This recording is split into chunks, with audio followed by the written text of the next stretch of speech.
Hola, Raptoritos. What's going on? Aiden Moss here.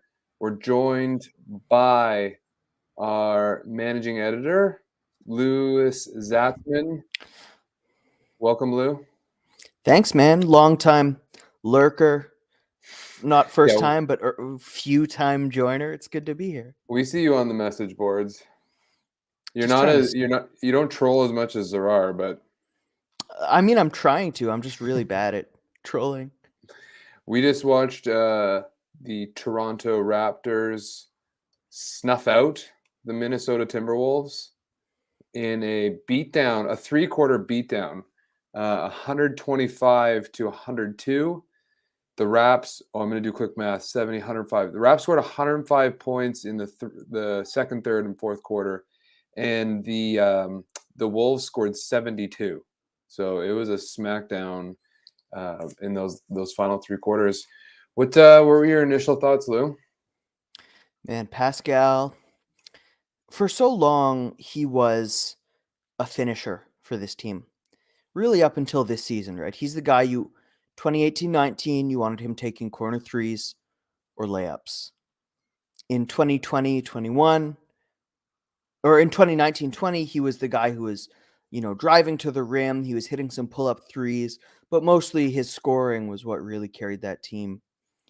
And now he is just like, this was unbelievable. He scored how many points? 12 points. Did not shoot well from the floor, did not establish his shot or even bother establishing a shot. But the entire offense flowed through his ability to just blow past guys, kick the ball out, find people lurking in the dunker spot, always make the right choice. It was, and I don't say this lightly, LeBron James-esque. Yeah, it's man, it's funny because the 40-pointer or the multiple plus 25s or whatever, I kind of like expected it. Like I anticipate that happening, but and he's starting to play make out of that, like he's making the reads when he can't get the bucket. But to your point, like with the LeBron James comparison, is just like he's now the hub. Like this, I've never seen him play a game like this before where he's the distributor. And it's kind of interesting. Like I'm writing a little bit about this week, is that like with Freddie the way he is, like we don't really have a point guard anymore. We have Scotty who brings the ball up the floor, and then we got Pascal. And this game exemplified that to the like ultimate degree, right? Like he found the right guy at the right time, and it was a true like beautiful thing to watch. Yeah, I mean, I wrote the I'm worried about Fred piece just the other day. And Fred's been like, don't get me wrong, he's been doing fantastic, positive stuff for this basketball team. But he has not been a successful point guard at, creating advantage with the ball, forcing rotations, making choices. And the team really missed that. Like the past few weeks, they have missed that. And Yeah. Siakam just downloaded what they were missing, said, all right, I'll do it. No problem. And as a result, I mean, Fred also shot poorly from the field, the same 5 for 15 as Pascal. But this was one of the best games he's played in weeks because what Toronto's been missing was filled in. And now his poor field goal percentage didn't matter as much because all of his strengths were able to really lift that ceiling once they had that floor in place. Totally. And it's been fascinating, even just to watch his evolution over the course of the season. Like the two of them, Freddie and Pascal, were like initially kind of like you go, now I go, like alternating games on who would carry. And even before Freddie was having the knee problems, you could see that Pascal was taking the lead, as like both figuratively and like control of the team itself over the course of the season. And now, and like this was the ultimate culmination. These last two games is like definitively said, like this is Pascal's team. Everything else is going to be tiered out accordingly. Yeah, exactly. What a game, man. Fun stuff. How about you? What did you see as Well, your favorite so point, the best point? I just get really annoyed by these quarters that we have, or like these games that we have where, okay, so first I wrote it down first, like 10 possessions roughly. We score twice off 2 assists. Then it's 2 turnovers. Then it's roughly 4 isolations, all misses, and then like 2 or 3 more assists. And then the rest of the game, you see like what this team is like when they're cutting, when they're moving the ball, when they're making the extra pass. There were so many extra passes tonight. That Yeah. like that overload on one side, they have a closeout, it's a quick little pass to the baseline, boom, 3.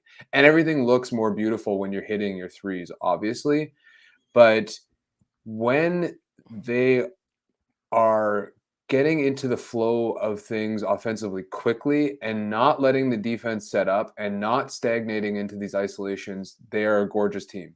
When they like alternate, you go, I go, whatever, it's utter garbage. And it's just so bad to watch. And it's dangerous because they do fall into that trap more often than I'd like to see. Yeah, there's a H. Johnson has a question here that I actually want to answer. He said, "Can you guys talk about the starting five? You're a coach. Toronto has had a consistent issue with the way they start games. Do you think it is specific to the group they start, or is there something more or deeper going on?" I don't. We talked about this actually last pod.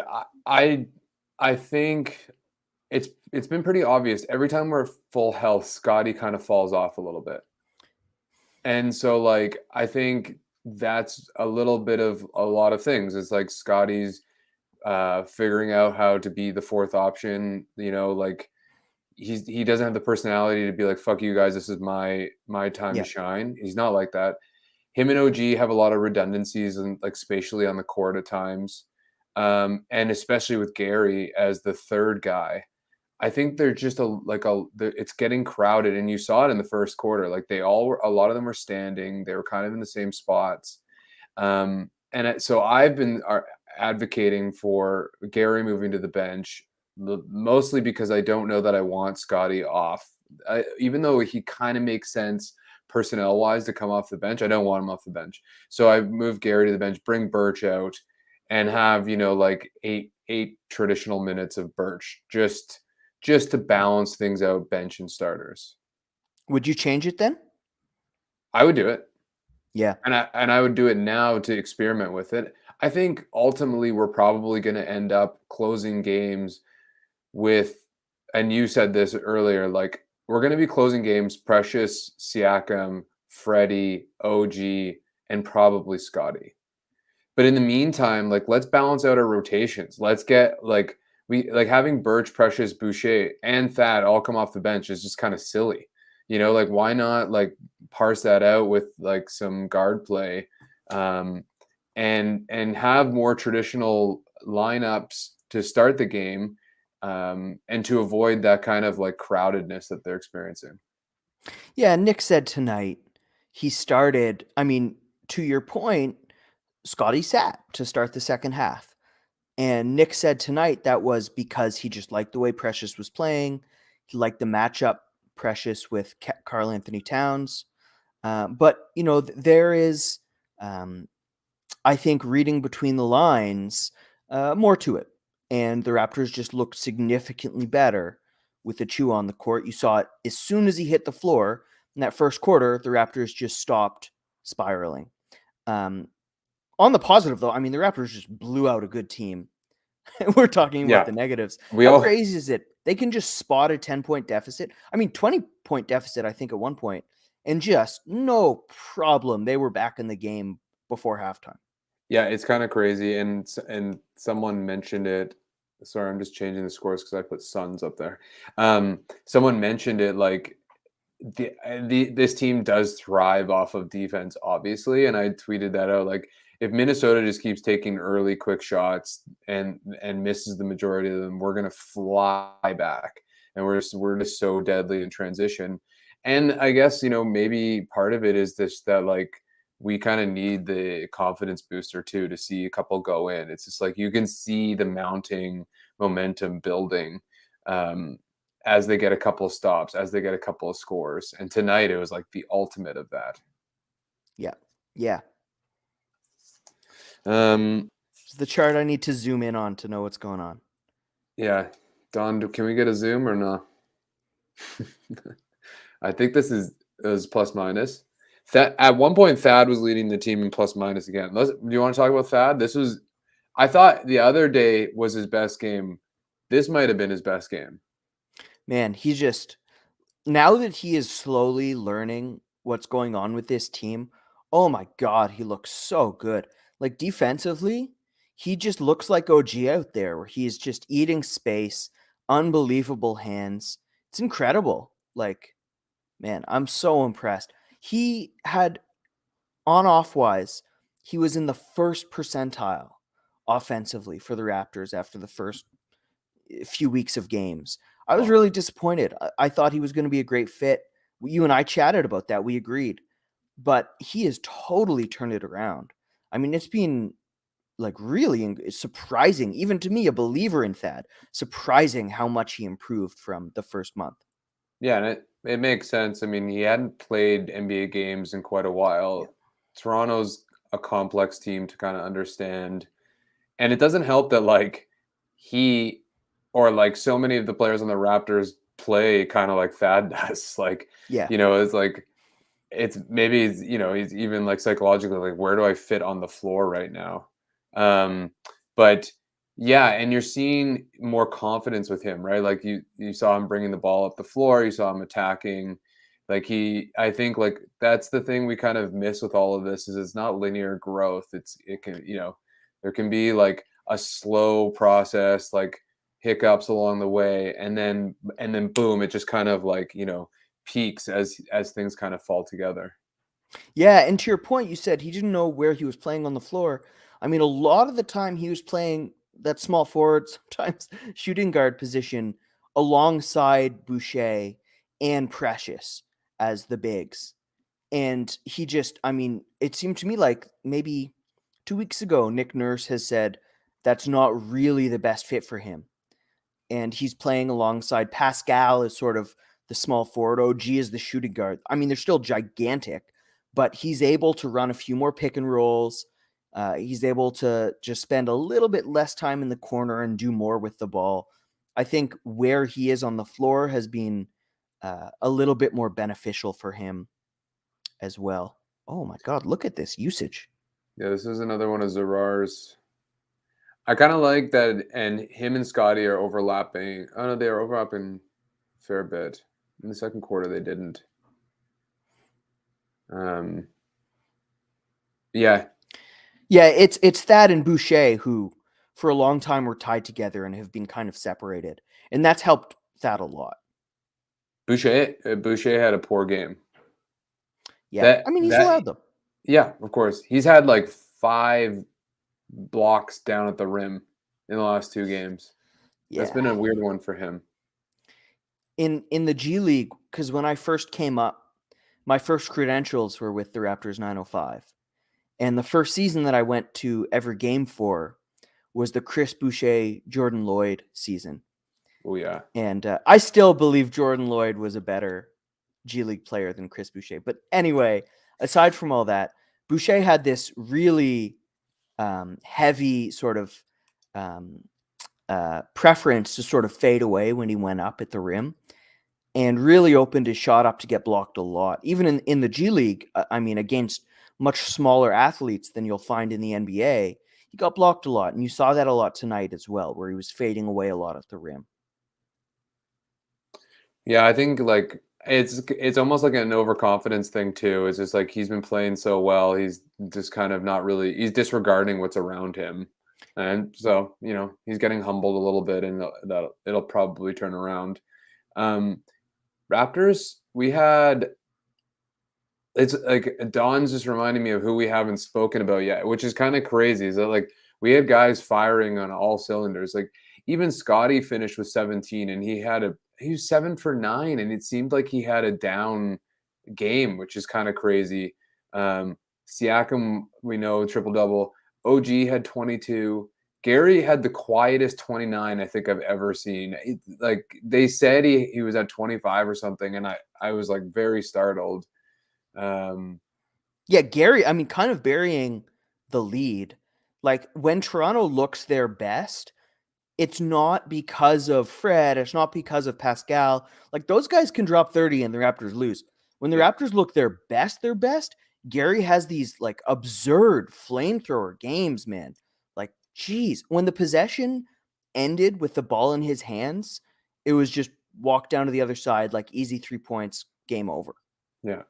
Yeah. It's like him and OG both went 9 for 13. I think, like, to me, I kind of wanted to lead out this game saying, like, if we play like this, like the playoffs or like our playoff, um, like prospects are very high because like you're saying, like we have Freddie and Pascal that are going to give you whatever they give you on both sides of the floor. But really, it's going to come down to what OG and Gary can do, especially for shooting, because like we just live like we fed off those corner threes endlessly tonight, and it just really broke Minnesota, who was giving Pascal a lot of troubles early on with the same kind of style of defense we throw at major ball handlers.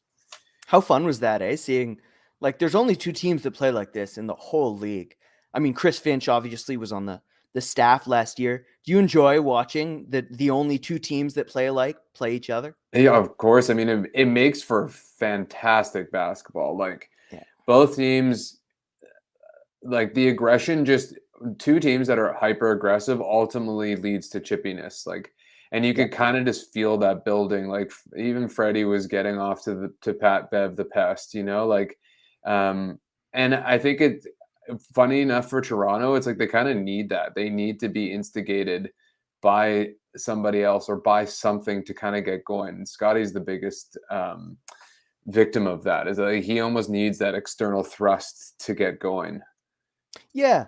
I mean, they play like they're classic, play down to their lesser opponents, play up to their better opponents type of team.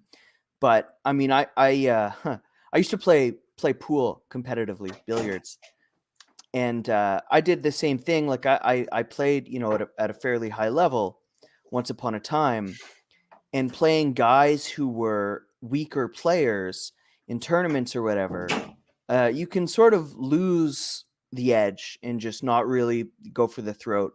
But if they talk, like if they're talking shit Yeah, during those games, oh man, you just like game's over. 100%. Then the talent gap really comes into play.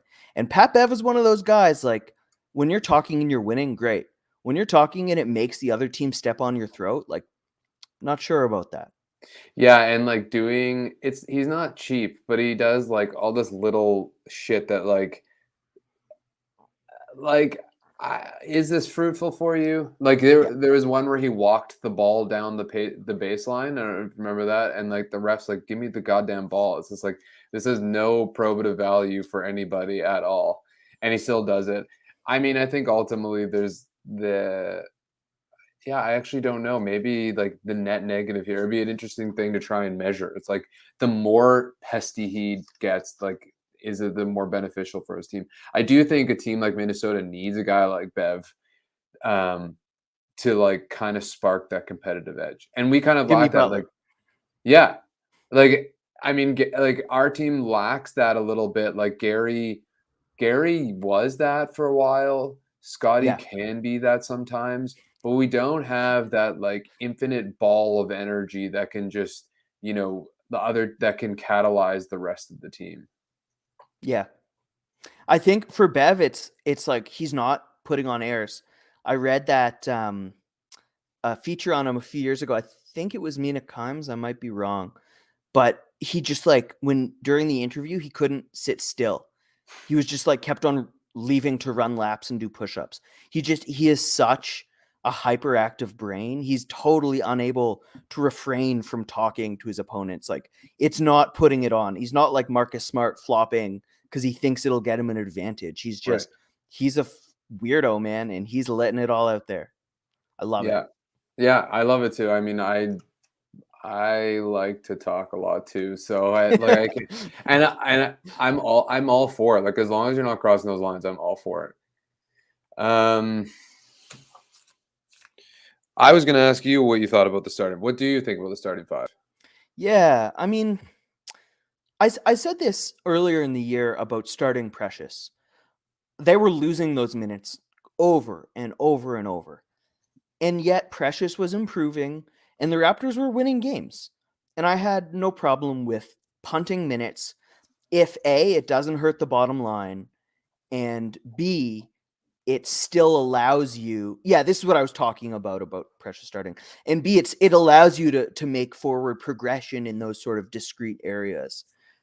You can compare it to the bottom line of a company, right? Where do you want to maximize how much money you make, or just say you are making money and what can we do for our employees or something? I know you're a lefty like I am. Make it about that. You can appeal to you. And so, look, it's a similar thing now with Precious not starting, where the Raptors are still winning games and they're losing their starting minutes. So, I don't know. Like, I do see improvement for guys like Trent. His handle in the second line of the defense has slowly crept forward throughout the game. It seems to me like Precious has just been, or sorry, it seems to me like, yeah, Precious has just been awesome coming off the bench. His finishing around the rim has improved. He's risen to that challenge. And so, if in the discrete level they're improving and in the big level they're not losing, I see no issue with it. Come playoff time, though, when it's all about that win or loss and you have to win every minute, you kind of want the starting lineup to be one that's played together a lot before, rather than having to scrap what you've done, where the Raptors did that with Louis Scola, remember, where they started him all year and then said, oh, that actually doesn't work. Let's bench him in the playoffs. So I started on one side, and as I rambled, I fell onto the other side of the argument. Uh, I'd be happy either way. I don't feel very strongly. But as long as they win, I don't think you can bench Scotty, right? I I was gonna say that like it kind of flipped, right? It was like starting Precious was and that is like the ultimate success of a business and or franchise in which that you are innovating and developing internally Yeah. while also being successful like you said the bottom line. And like there were times there where fans I'm sure doubted what the Raptors were doing and it probably hurt us a little bit. But And media. now what's that? Fans and media doubted. Yeah. But and shame on us really. Like we keep getting burned over and over for doubting what these guys are up to. But I think but now it's like Precious is the has to be in our finishing lineup. It almost seems like the way he's playing. If he continues to shoot like this, which is just like elite level just straight up, he has to be finishing games because he's so good defensively. He like you said his at rim percentage is skyrocketing and he's hitting the three. Like I don't really I like I don't really care about starting lineups. I actually like him and Boucher coming off together. They're like the two guys from the Mighty Ducks, like the head basher dudes where they come in Yeah. and they just muck things up. Like I really like that as an energy burst. I just think that we're not getting the most out of certain players. But I do, and when it comes down to the final 5 minutes of the fourth quarter, I expect Precious to be there unless he's having an off night. Yeah, man. Well, like, what's his weak point? He's not missing his layups anymore. His defense is unbelievable. Great verticality. He doesn't foul. I mean, he blocks shots. He's highlight block. Like, he gives you so much. And even compared to 2 months ago, like, what could you say he's taking away when he's on the floor? It's incredible. The rate of his improvement, I don't know if I've ever seen it before this fast. Like, we saw Pascal improve quickly, right? Yeah. From where he was as a rookie, just totally overmatched, to 2018-19 most improved player, closing NBA Finals game. He didn't improve as fast as Precious has improved this year. It's crazy. Yeah. I obviously Masai something. I mean, you saw something you could have seen it coming. Like when you watched Nigeria play and when you watched Summer League, you saw flashes of it.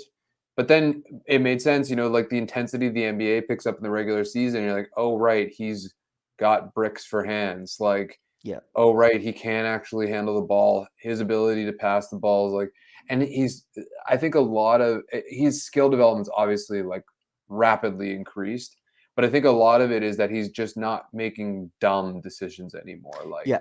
he's not going into those ISO. He is a little bit, but he's really limited those ISO moments where he thinks he can take the guy, And he or he does them actually takes them.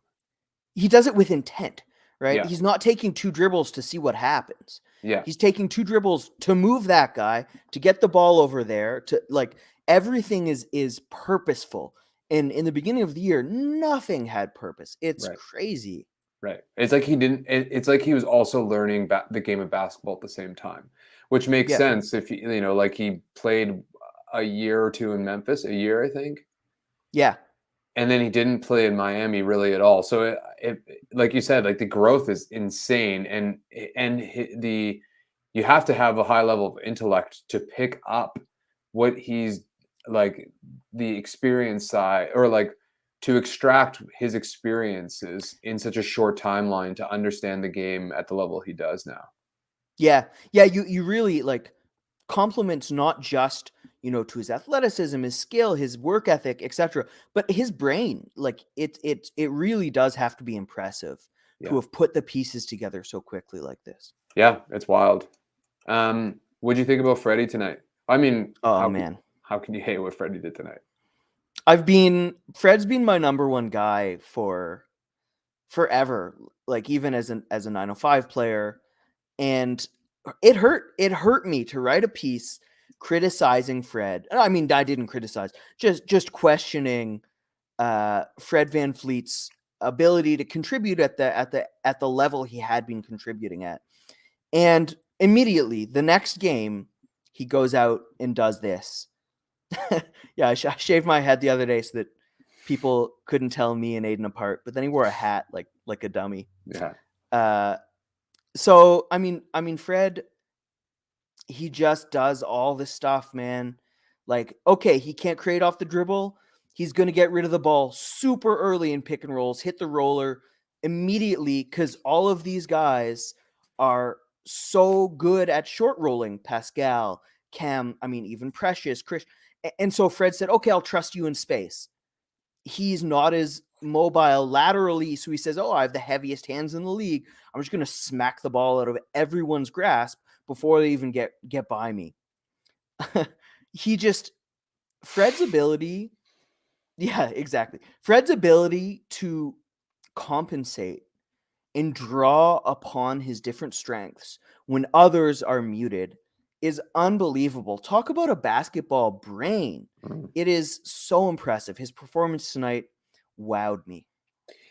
In my 5 things this week, I'm talking about Freddie stripping the ball. He seems to be doing the last couple of games. He's done it more than usual. I don't know. And I remember last year him getting mad about them calling those blocks because they are steals. But and then he comes out tonight and he has like 4 of them.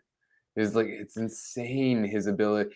Yeah, it's he has some of the quickest hands I've seen, but strong arms. Like he just wrenches balls right out, or slaps them right out of grown ass big centers men's hands. Like it's quite impressive. I will say that my concern with Freddie, even when he was healthy, is his focus on or like his over his high tendency to go into isolations when I don't think he needs to. And I think the knee has forced him to do that less, but you saw him do it a little bit tonight, again in that first quarter. And it's just like, you don't need to do this. Like you have so many other great attributes, namely the pick and roll, where he can just pick a team apart either by pulling up or he found Scotty on the short roll initially. Scotty found OG on that dunk. It's like, Yeah. why don't we just do this all the time? That's exactly where Fred's at his best. Plus, he relocates like better than anybody in the league except for Curry. Yep. And so like that's only been my beef ever with Freddie, is that it's a little too much of the let's watch Freddie dance and dabble and then jack a 38-foot three. But he learned. He had over half of his shots in the first quarter. Just like the rest of the team, he diagnosed it. And they weren't creating those advantages. And so there weren't things going on. And yeah, just to answer this question, because it's a good one, I am worried about his knee. A lot less worried after tonight, though. Yeah, it is interesting. I mean, I always find it funny when like you sit around with friends and you're all trying to answer a question that none of you know the answer to because it's like well beyond your knowledge, but you argue about it anyway, and then you end up Googling it. But like we just don't know what Fred's knee is about. So we could sit here and say, like, oh, it's gonna be fine, it's not gonna be fine. We don't know. Obviously, he's injured. Um, I was saying on Twitter, like his north south looked really good. Like he was running Yeah. at a good pace. I'm still not sure about his like explosiveness, like actually pushing off of that leg, which would be more like lateral stuff or like jumping, but he doesn't really jump And anyway. step So backs, which he's just yeah, airballing all of them. right. And so like I'm worried because we need to be at optimal level with all seven of our guys if we want to actually do something in the playoffs. But yeah, it was pretty promising tonight to see what he was doing. Yeah, Yeah, lift on a shot though is something that's a good point. That looked a little off. when he's shooting at his best, he has one of the highest arcs in the league. And that he has great stamina, don't get me wrong, but it is hard to keep that stamina and to get so much of your legs into every jumper when you have hurt knees. Yeah. And so a lot of guys can shoot injured, and it makes a lot of sense that the injury would take a bigger toll on his jumper than other guys. Yeah, that except that shot, he didn't even use his legs. But Yeah. but yeah, I was saying earlier, like I've had knee problems and it feels like there's like sewage in your knee, you know? It's just like it feels bogged down. So I can imagine, you know, like maybe he's getting a cortisone shot, maybe he's getting a drain. I don't know, but like for a guy like him who relies on that like explosiveness, not in the typical sense, but just getting around the floor. Oops. Um, it's concerning, but we'll see. It, it it was a better game than he has of late, and that could be too. Is he's just adapting to the circumstances too, right? Like you're saying, learning about his limitations. Yeah. Yeah, exactly. Anybody else you want to talk about before we go to the Can-Am Taxman Free Yuta. for Yuta? That's about all I got. He almost had another poster-worthy block. Almost. Almost. I there are honestly few players in the league that have the athleticism and the courage and the will to constantly be at rim blocking dudes. Man, if you just like stat muse guys with his block rate and his 3-point percentage, it is a slim list. True. I hadn't even thought about that. I wonder what his per 36 is. You fill the air, I'll go look it up. Okay. I wanted to talk about OG. It's like they've corrected his finger and now all of a sudden he is a elite shooter, which like I think OG probably is the key to the Raptors postseason success. Like if he's on the floor just as a shot maker, as like you watch him on defense, he's a prowler. He can if he gets a shifting defense coming at him, he can attack it. He can get those early post ups. Like I think to me has the most potential to do the most damage when we need him. Um, and we're seeing it in these last couple of games that he's been playing as he's getting more confident and healthier. Like I also just think that like I still believe OG's potential in the next 2 years could be huge. Like I really just think he's the gem. Like I know Scotty's the gem, but OG's like the gem to me. Like I feel like he still has so much growth potential left with him. So it's Man, great to see him playing like this. there's so much like to that point. What he's doing right now is basically just attacking rotations, hitting catch-up shots, and posting up when he has a guard on him. That's all. Like, no more pick and rolls, no more screening, no more isolations. There is so much more he can give. Talk Yeah. about overqualified. He is so talented. And, like, the same thing Pascal was in 2018-19, where he just did the things he was best at. That's where OG's at right now. His Yeah. game could blossom given that opportunity. And we talked about it with Samson, like he doesn't seem bothered by it, and like maybe that's just his maturity, which I really think is quite high, but I think it's Yeah. like it speaks to the team chemistry. It speaks to like Messiah Nurse's leadership. Like he could go somewhere. Like he's incomparable to anybody else I could think about in the league. Just the way, like how mild mannered he is, how like athletically terrifying he is, and all of this potential. Like you see these guys in the league, and you're starting to hear rumblings about them not getting enough playing time, or like they're not getting paid enough, and it's like you've never heard a peep out of OG ever. And he's just such a unique character. I would love to just like hang out with him for a week. Okay, I got the list for you, by the way. Okay, lay it on me. For Utah's steal rate, block rate, and 3-point percentage, it is him, Joel Embiid, Mo Bamba, Dwayne Dedman, Robert Covington, and Mike Muscala. That list was looking so promising. And Dedman and Mike Muscala Hey, fill out they're the good back. players this year. Was that? They're good players this year. I'm surprised Muscala didn't get traded anywhere. Yeah, Dedman's put in some good minutes. Yeah, Anyway. I mean, why do you think Utah's not playing? I mean, now I understand there's just no space for him, but like there was a big chunk of time there where there was Yeah. lots of space for him. Yeah, I mean, now it's the same as Brooks, right? Like, guys have earned minutes over him. But before, I think a lot of it was his on-offs. The Raptors weren't winning his minutes, no matter how well he was playing. But at the same time, uh, he wasn't really given a shot to thrive alongside good players. And Nick Nurse has a pretty orthodox coaching mentality where he trusts older guys more than he trusts younger ones. And Kem Birch did not have to earn his minutes in the same way Precious did. Chris Boucher had to earn his minutes more Mm. than Thad did. And Yuta has not had a chance to earn his minutes outside of those small opportunities. So, I mean, I think part of it is I agree with you. I don't think he actually should be playing now. As much as I'm on team free Yuta, like the Raptors are rolling, let's stick with what they got. But Yeah. anyway, that's probably more. We've already spent more time talking about Yuta than he's played. So I will say though, I think you hit the head on the nail in which he's the type of player that he's gonna be better with better players on the yeah, floor, and he just doesn't have the opportunity. I was saying earlier on that they could start him, as kind of like that token five, but you're right. Okay, no more Yuta. We're gonna go to the Can-Am Taxman Player of the Night. Lou is the guest.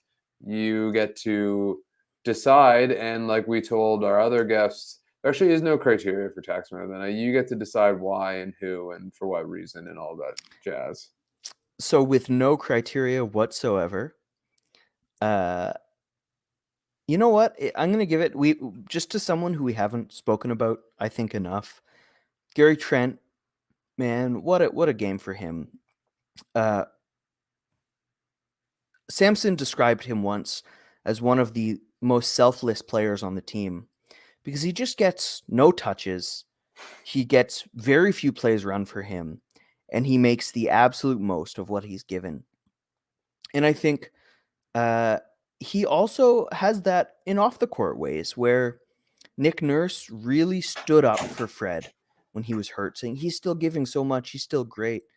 And Gary's first game back from his toe injury, he was clearly not super mobile, which again tonight, not super mobile. And I thought Nick didn't stick up for him in the same sort of read between the lines way when chatting with reporters. He said, Hmm. I don't think he looked great tonight, flat out. And I thought that was harsh, especially for a guy who, by nature of his role, is going to have ups and downs. And man, when he has ups, like he deserves all the praise in the world if he's going to get that criticism when he has downs. So good for him. Unbelievable game. And I love his just his demeanor and his willingness to play through his role this year. I actually kind of think that this is Nurse kind of gambling on the motivation factors of a guy like Gary. Like There are some guys that you criticize openly and you completely deflate them of confidence. And then there's other guys where you say that and Gary goes along and like, fuck that guy. Like I'm gonna show him, you know? And I think to me, he's that kind of guy. So even though I don't think he deserves the criticism, even though I've made my own about some of his shot selections over this current very, very, very cold streak, you're right. He probably doesn't get enough like attention or praise for what he does and the number of times he's bailed this team out. Like I said, the 29 points is like, well, it was a team high, and we talked about him like sixth out of He averaged more than 2 points a shot, man. yeah, yeah, that's insane. And How about you? six, Who's your tax man? um, well, I'm like the I I always like to do the outside the box kind of tax man. Okay. Just because I avoid paying taxes. So like, I'm gonna do the guy that's got the metal hat in the bunker that's gonna survive and get off grid. So I'm going with Thad Young. I think I chose him the other night too. I think it's just because I love Thad so much, and I'm really excited to see him excel because there was not that I doubted it, but there was a moment there where it's like this could turn into a disaster. Like he could fall right into the depths of the bench and never be mentioned again. And I didn't think it was going to happen, but the potential was there. And instead, he is going to get minutes in the playoffs most likely. I mean, he's played in big games before in the playoffs, and we're going to need that kind of like steady hand, especially with the youth of our bench units. So I'm going to give it to Thad. Yeah, I also Totally love that agree. little tip in he had. That was unbelievable athleticism. But you're right, man. There was a stretch where it could have gone either way, where it really could have been sort of the end of his minutes, and just unbelievable turnaround for him. Yeah. Yeah, I think he just shook off the rust, and he looks younger. He looks like more vigorous. Yeah. So that Can-Am Taxman of the Night, congratulations, Gary Trent Jr. and a little bit Thad Young. That was brought to you by VJ Verma, who will help you with all of your personal and business tax needs. You can visit canamtax.com, check out his Google reviews, give him a call, tell him Zarar sent you. I'm sure the Zarar bonus is like 25% off or something like incredible like that. VJ's been our sponsor all year. Taxes are coming up in a month. Holy shit! And so check out VJ's company and see if they can help you out. Lou, we're gonna finish tonight with some questions. So audience, if you're listening, lay them on us. I think I have one question here. Nope. Questions. Give us some questions, guys. I think I had one earlier.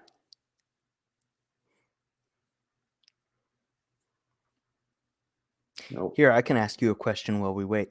Okay. Banton, where are you right now for sort of where he's at? Do you reevaluate his season? I think I'm not convinced he's an NBA player yet. Yeah. That honestly, that's enough of an answer. We have real questions now. Is that where you're at? I agree. Yeah. Okay, he's shown flashes. Extremely good creator. Okay, that's a very good question. And yeah, I think Siakam definitely showed more than OG has. Even especially if you look at something like OG's pull-up shooting percentage, which is a pretty good indicator for self-creation because so many possessions, when you just try to do it yourself, end up in a pull-up jump shot. OG has been not just terrible this year, but terrible his whole career. He is not a good pull-up jump shooter. And that doesn't include the sort of the one dribble sidestep, which he is fantastic at. And so I agree with you that he has shown less than OG, but that doesn't mean he's shown nothing. And I think he has shown really good passing on the move. His strength is an enormous advantage, and one that he has improved dramatically at, not committing charges and sort of just creating space. He is the best player on the team and just 2 dribbles, shoulder into a guy, go up and dunk. He can do that like very few players in the league. And he's enormously long and a great finisher. So sure, he doesn't have the pull-up shooting. His handle's not where Siakam's was. He doesn't have the agility, the balance, but he has skills that should translate when he gets those opportunities. And there's other ways to be a creator. You know, he could be used more as a screener on the ball. He could get more touches in the post where he's been fantastic. So you do have to use him creatively, but I think the flashes are definitely there. Yeah, I can't think of one right now, but do you have any comps for OG or like comps for his ceiling? It could go a number of ways, I feel like.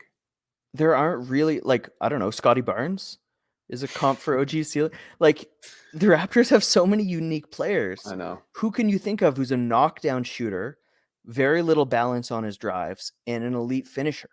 I That's just mean, not something you see. like yeah, yeah. I'm at a loss, to be honest. I can't really think. The thing is he doesn't have the smoothness of a lot of those scoring forwards, right? Like you're saying. And Yeah. so it's like you can't give him like a Kawhi or Paul George ceiling or anything like that because he just doesn't have the handles or the smoothness. I mean, a Um, center, like maybe an Anthony Davis type or something. but OG, Yeah. I think his handles will improve. They're Yeah. not there yet at all, as we saw earlier in the season, but I feel like it's coming. Um, a lot of questions about Scotty. Are we concerned about what we've seen with these like slumps and or like lethargy or whatever you want to call it? Okay. Offensively, not concerned at all. I mean, you saw when he got touches, when his usage rate skyrocketed in that end of third, early fourth quarter, he just put the ball in the bucket, man. He is so efficient creating for himself. Defensively, I just like, why can't he put it together? He does not get down guarding the ball. He puts like a week and a half in where he plays unreal defense, and snatches the ball away, and then 2 games in a row he'll just look totally lost rotating. Uh, and I know I'm expecting too much. He's a rookie. Rookies never play good defense in the NBA. That's just a rule. But I expected him to be a better defender.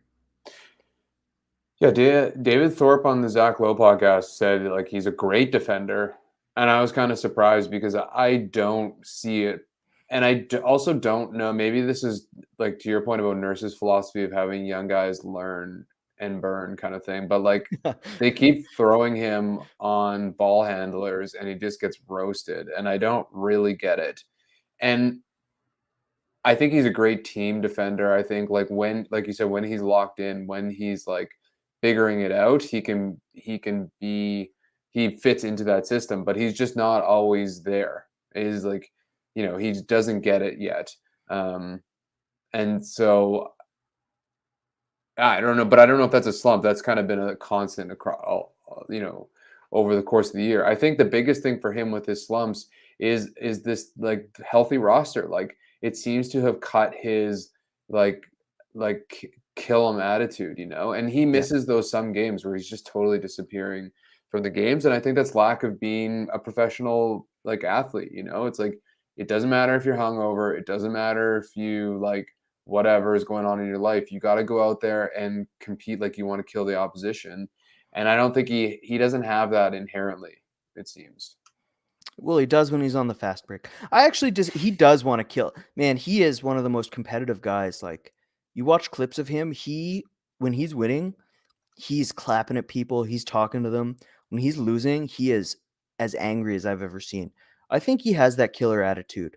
I just think, he's a rookie and that's really I uh I think you're right. Like his highs, his volatility is great. yeah. Like he's not like smooth sailing like a guy like Freddie or something. But Freddie's always competing at 1,000%. I don't know. It's just different. Like it looks like Scotty checks out sometimes, and I don't mean it as in like he doesn't give a shit.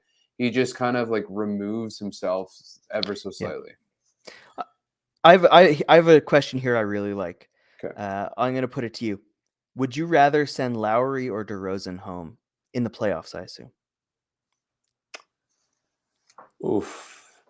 It's I'm fun. gonna say Lowry, and Me my too. answer is because DeMar hasn't won yet, and I think Lowry. I don't know. There's got to be some like myth or legend or something about the like an Oedipus thing going on where like the children eat the father or something. Like I think he would like deep down smile that he lost to this team, as opposed to DeMar. DeMar would too, like humbly, but I think he it'll hurt him more because he hasn't won. I completely agree. Lowry talks more. Lowry meant more to the franchise. Lowry's on a better team. Lowry for sure. Yeah, yeah. Phoenix really is just chomping at the bit to talk to you. Oh Lewis, I've yeah. asked Sean from Locked On Raptors about this already, but any response from you as well? Do you agree with the notion that Siakam would be the best player in a Heat Rap series? I mean, I think just straight up yes. Like without, like obviously yes, maybe. Yeah, I mean, who would compete? I guess Bam. I think Jimmy at his peak is the best player, Jimmy can't shoot though, but he does and in the he's like playoffs. trying to kill his coach. Yeah, I know, but he does have this. I mean, maybe not. Maybe you're right. Maybe it's Pascal now. It's hard to say, but I've just seen over the years you see Jimmy like bail teams out when you need him to.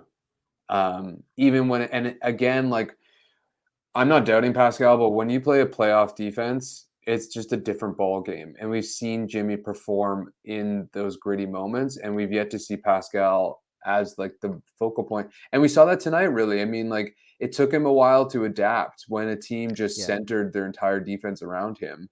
A better defense, a more disciplined one, might take Pascal out of a game, and Jimmy's like risen to the occasion in those situations. James Butler, right? The adult in the room. That's what Brett Brown said that got him fired. That exact quote. Is that what Uh, happened? well, I was so in the media room because everyone in the playoffs is behind the stanchion, not the stanchion, like a desk, right? There's no scrums in the playoffs, and so Brett Brown comes in, says it's James Butler tonight. He's the adult in the room. This is during that series when Butler just had a crazy game. And Jimmy Butler comes up and someone's like, "Hey, you just called you Jim." He interrupts the reporter, says, "That is not my name. It is literally Jimmy. That is actually my name." Not good. Not good, man. But I mean, that's the kind of killer you want. That's what I mean. Like like, He's anyway, got 100% more son of a bitch than Pascal. I'll yeah, give him that. yeah. Okay, a couple more, and then we'll get out of here. Um, who do you want to see in the first round? Uh, I really want to see, and this gets back to the other question why I liked it so much. I want Chicago. I want Miami first round, Chicago second. Like I Miami wrote a piece first. about this. I want Toronto to beat DeRozan and Lowry both, and just like the bookend playoffs to say this is the new era. Okay, but narrative aside, stylistically, who do you want to play? Keep Toronto away from Milwaukee, and I don't think it matters. I think they have an equal chance against Philadelphia or Miami, and I think they're probably in all likelihood going to be playing one of those three teams, right? Philly, Miami, Boston. Oh yeah, Is that what you're Boston. saying? Yeah, keep them away from Boston, Milwaukee.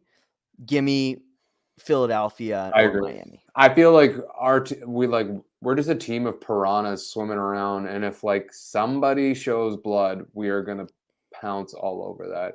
And Philly's showing it like quite big time. I think like there's a lot of pressure on those two guys. And Harden went 2 for 11 against Phoenix the other night. They blew it against Milwaukee. Like they are ripe for the upset.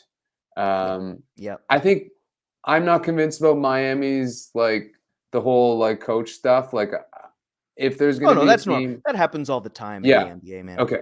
But I do agree that like we talked about this too. Like who do we match up best against? I think that exploiting that fifth guy, whether it's Hero, Duncan Robinson, or Max Strus, is like our key to victory. if the Raptors are going to lose a playoff series, it's going to be to a team with a better half court offense. Right. And Miami doesn't have that. is one of the only teams that you could say is a worse half court offense. Yeah. And like, sure, Lowry keeps them out of the half court.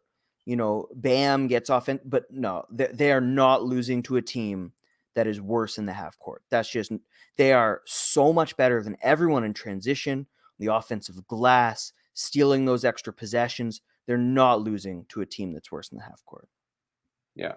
I mean, it's true. I think, are you less worried with Time Lord gone? I mean, obviously, but like, do you still want to avoid Boston with Time Lord gone?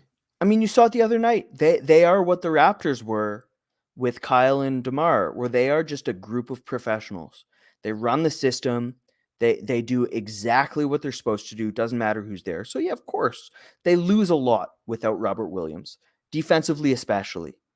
But that doesn't mean they're less of a winning organization at the moment.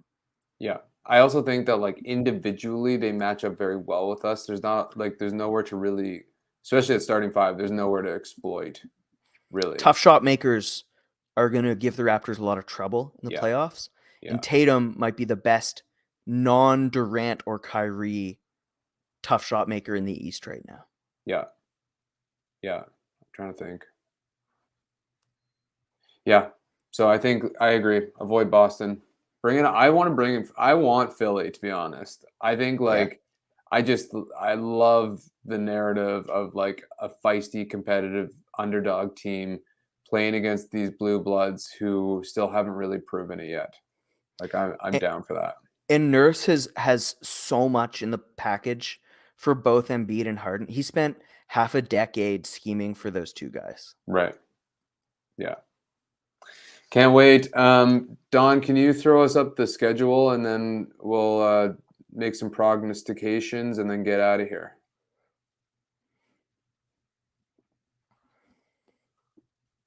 Any bigger than that, Don? There we go. That's the baby. So we got Orlando. So that's an L.